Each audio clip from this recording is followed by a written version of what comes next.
अपने संबोधन में सेफ्टी को ही फोकस किया और उसमें जो हमारे असर्स हैं, जैसे आपके कंडक्टर है, जैसे भी है, एलटी है या ट्रांसफार्मर है या पोल्स हैं, तो उन्होंने अपने संबोधन में सुरक्षा से संबंधित सभी पहलुओं को छुआ है।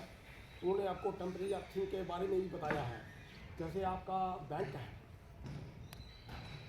तो बैंक में उन्होंने इन्वर्टर वगैरह लगाए होते हैं, तो आपकी जो न्यूट्रल डायरेक्ट होती है तो उसमें झटका लगता है, तो इसके लिए टेम्परेरी अर्थ करना बहुत ही ज़रूरी है। कौन कौन टेम्परेरी अर्थ कर लेता है? कोई खड़ा होके बताए, ये खड़ा होके बताए।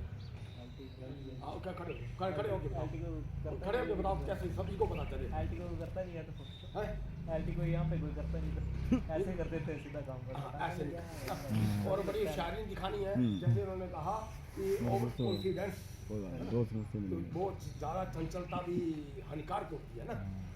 तो टेम्परेरी अर्थ करना है, कौन अधिकारियों के आए, पब्लिक के आए, लेकिन आपने करना है, ये आपने देखना है कि आपने किस ढंग से। इन्वर्टर का पता भी नहीं होता ना किसने लगाया है। एक तो ऐसा रूल होना चाहिए कि जो भी इन्वर्टर लगाता है उसे बिजली बोर्ड से अनुमति प्राप्त हो तभी लगे, ऐसा ही कोई रूल होना, क्योंकि किसी को पता ही नहीं होता कहाँ पे इन्वर्टर लगा है कहाँ पे नहीं। चलो हमने क्या लेना है ना जी, हमें तो क्या है, हमने क्या करना, हमने क्या मदनलाल चौधरी जो हमारे यहाँ के जय साहब हैं, उन्होंने तो लैब के लिए घुड़कली दौलतपुर पर उन्होंने परमिट ले लिया। आगे बताया मिश्रा जी, नजरों में बता दो आप सत्रह से काट दो। आगे हमने देखना कि वहाँ हमने ताला लगाना, फिर हमने आगे जाना। ठीक है, इधर इनकी पढ़ाई मान लीजिए 2-2:30 बजे आ जाती है, हमारा काम 5 बजे तक चला है, हमने ताला लगा के रखा है। हमें अपना काम जब हमारा खत्म हुआ, ठीक है, सभी से कम्युनिकेशन बना के रखना है, संपर्क साधना है कि भाई अब नीचे उतर गए, काम खत्म हो गया, तब जा करके वहाँ पर वो ताला खोलना है और जीए सूत्र लगाना। हाँ, इतना दूर ध्यान रखना है कि जीए सूत्र जब काटना है तो पीछे मुड़ के ऊपर दूर देखना है। अरे भाई, तीनों ब्लेड कट गए कि कटे हैं, उनका आपस में वो भाया कितना है, सबसे ये चीज़ बहुत ही कभी एक जीए सूत्र लगा रहता है। हमारे यहाँ से कई कर्मचारी बंधु जाते हैं, चतरा काट देते हैं, बड़ा खुश होकर चल जाते हैं, और दिनेश काटेगा दूर से आकर के। तो क्या होता है उसमें जीए सूत्र को काटा होता है, लेकिन कटा नहीं होता है, थोड़ा सा भाई होता है, और वहाँ नजरूल वाले बोलते हैं कि सप्लाई तो चली। तो इस चीज़ का थोड़ा ख्याल रखना ना। और जैसे हमारे इंजीनियर साहब ने बताया कि ग्रीस वगैरह लगा के रखनी है, जंपर संपर्क टाइट करके रखते हैं, और ये भी देखना है किसी बोरी को या कुएं को कहीं मोटर लगा के रखी होती है, लंबी लंबी चीज़ें जो सर्विस फायर बिछा के रखी होती है, कहीं खतरा होता है, कटी होती है कहीं से, तो किसी बच्चे को, पब्लिक को, किसी को करंट ना लगे, इस चीज़ का आपने ध्यान रखना है। बाकी स्ट्रेंथनिंग के बारे में बताया है, जहाँ एडिशनल पोल लगने हैं, ये भी अपने जो जय साहब हैं उनको आपने बताना है, इस तरह का एस्टिमेट बनाए। जैसे अर्थिंग की बात आई थी, अभी 5-6 महीने पहले हमने अर्थिंग के भी वो बनाए थे, हमने एस्टिमेट रिवीजन में पड़े हुए हैं, आप पता नहीं कहीं वो बहुत टाइम हो गया, अपनी पैसा नहीं आ रहा ऊपर से। अब हमारे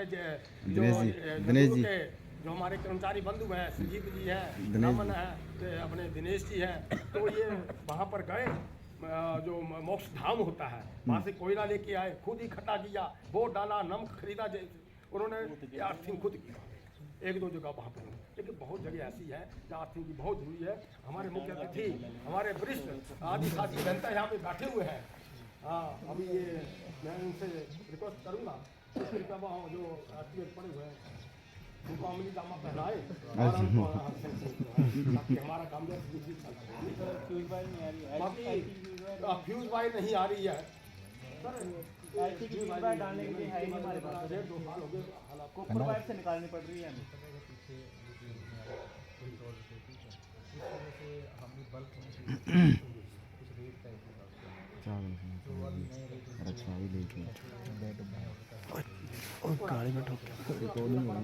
बाकी आपने ब्रीदर का ध्यान रखना है, क्योंकि आपके नाक बंद कर दी जाए, कार बंद कर दी जाए, तो बोलो सांस लो, आदमी 5 मिनट में मर जाएगा।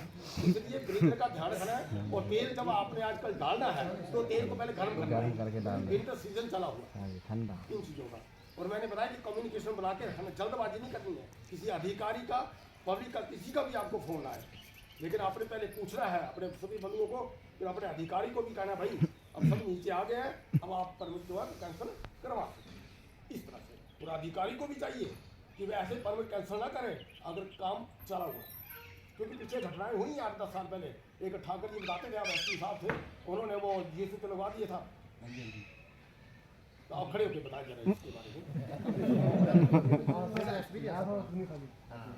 अमित था और वो थे, उन्होंने बेटा कहा कि बंदे ने फिर हमने चालू करना बंदे वो बस भाई को खर्च कर रहे थे, यही था ना, वो खर्च करके उसे गाड़ी उठा रहे थे।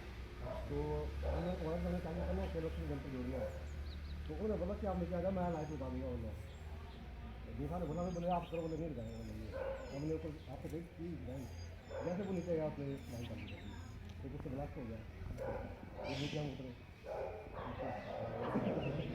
बहुत बहुत धन्यवाद अपने खोपन जी, आपने बड़ी अच्छी बात बताई है। क्योंकि ऐसी घटनाएं अक्सर घटती रहती हैं और सभी के ऊपर प्रेशर होता है, मानते हैं इस बात को। लेकिन आपने हमारा एक टीम वर्क होता है, हमने एक टीम बना के काम करना होता है। तो हमारी स्थिति में मैं तो यही कहूँगा कि फील्ड में जो फोरमैन जी होते हैं वो एक सेनापति के रूप में कार्य करते हैं, ठीक है नहीं। तो उनसे ऊपर जय साहब होते हैं, तो उनसे भी संपर्क साथ के रखना है, क्योंकि इसमें रिटेक नहीं मिलता। अभी हमारे इंजीनियर तरसेम कुमार जी ने बताया कि इसमें रिटेक नहीं मिलता, इस एक बार करंट लग गया तो बंदा गया। तो इस चीज़ का आपने ध्यान रखना है। हाँ, ओवर कॉन्फिडेंस में कहीं देखा कि एचटी में यार कोई टहनी लग रही है, मैं फटाफट चढ़ता हूँ और काट देता हूँ, नहीं, पहले अपने जी स्विच काटना है। कहीं पार्सली कहीं आपके स्पर है लाइब्रेरी के बीच पे, वहाँ में अपने टीओ को काटना है, फिर जा करके अपने उस टहनी को काटना है। इस चीज़ का ध्यान रखना है। अपने बहुत बढ़िया काम कर रहे हैं आप। आज तो स्टाफ की भी काफ़ी शॉर्टेज है और मटेरियल भी नहीं मिल रहा है। मुझे पता है ग्रीनर नहीं मिल रहा है, ट्रांसफार्मर ऑयल नहीं मिल रहा है और कंडक्टर नहीं मिल रहा है, बहुत सारी चीज़ें नहीं मिल रही हैं। हाँ, जिन कर्मचारियों को उनकी सैलरी में जो यूनिफॉर्म का जो पैसे मिलते हैं, अलाउंस मिलता है, इनका वो यूनिफॉर्म जरूर पहने।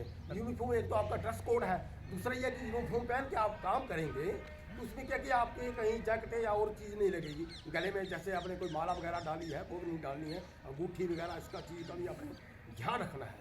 बाकी आपके गम बूट है, आपका हेलमेट है, ये आपकी सेफ्टी के लिए है। शूज है वो तो बड़ा सही है। कोई बात नहीं, आज सर्दी भी अच्छी मिल रही है, अपने सूट सर्दी अच्छी मिल रही है।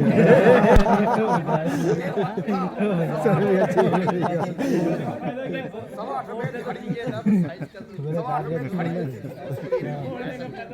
बाकी फीस भाई नहीं मिल रही है, मैं अपने पैसे की बार लाता हूँ और हर महीने लाता हूँ, देता हूँ, कोई फर्क नहीं पड़ता है। खुश होकर काम करना, टेंशन में काम नहीं करना, मिलजुल के रहना है, छुट्टियाँ भी आपको समय समय मिलती रहेंगी, है ना। कहीं ठेकेदार का काम होता है तो ठेकेदार के काम में आपने अपनी जो भूमिका है वो बखूबी निभानी है, उसको उसका देखना है। अगर 11 मीटर का पोल है तो उसने वो जो पिट है वो कितना किया है, उसने जो मफ डाला है वो कितने फीट का है, ये भी अपने ध्यान रखना है। और बेस प्लेट डाली कि नहीं डाली है, क्योंकि जैसे आपका नदूल है, बोट कॉल हुआ है, या आपका अरला दे रहा है, या आपका स्पोर्ट है, तो वहाँ पर जैसे गलीना मिट्टी है तो बरसात के दिनों में क्या होता है वो पोल गिर जाते हैं। अभी हमारे पीछे खर्टी में एक पोल नीचे गिर गया था तो हमारे सदीर जी ऊपर चढ़े हुए थे, वो तो बाल बाल बच गए। तो क्या होता है कि उन्होंने वहाँ मफ नहीं डाला होता है, मफ डाला होता है तो सारा ऊपर अर्थ से ऊपर होता है। जैसे पीछे DDU स्कीम के तहत वो काम हुआ तो हमारे कुछ जो ठेकेदार के लोग थे उन्होंने क्या किया था कि वो जो मफ था वो ऊपर रखा हुआ था। तो कहने का अभिप्राय है कि मफ जो है वो नीचे होना चाहिए। जैसे आपके जूते हैं, आप सॉक्स पहनते हैं तो नीचे आपका तला होता है, ये तला बोलते हैं जिसको ना जी, ये जो शूज़ का होता है, उसी तरह वो बेस प्लेट होती है, सॉक्स आपकी वो मफ का काम करती है। और 3-3 इंच अपने ऐसे गोलाई में बढ़िया कंक्रीट डलवानी है, हमें सीमेंट का भी पूरा ध्यान रखना है। इस तरह से आकर बेस आपका पक्का होगा, क्योंकि आपका सब डिवीजन है, आपकी सेक्शन है, ये बिजली बोर्ड का बेस है, ये बिजली बोर्ड का आधार है। उसी तरह पोल का भी आधार आपका मजबूत होना चाहिए, तो काम करने भी मजा है, आपका घर परिवार भी सुखी रहेगा और आप भी सुखी रहेंगे। तो अब मैं आज ये जो हमारी वर्कशॉप लगी है सेफ्टी प्रिकॉशंस के ऊपर, तो जो मुख्य अतिथि हैं हमारे आदरणीय इंजीनियर विशाल पत्रवाल जी, मैं इनसे रिक्वेस्ट करूँगा कृपया वो भी अपने विचार रखें और सेफ्टी प्रिकॉशंस के बारे में हमें दिशा निर्देश दें।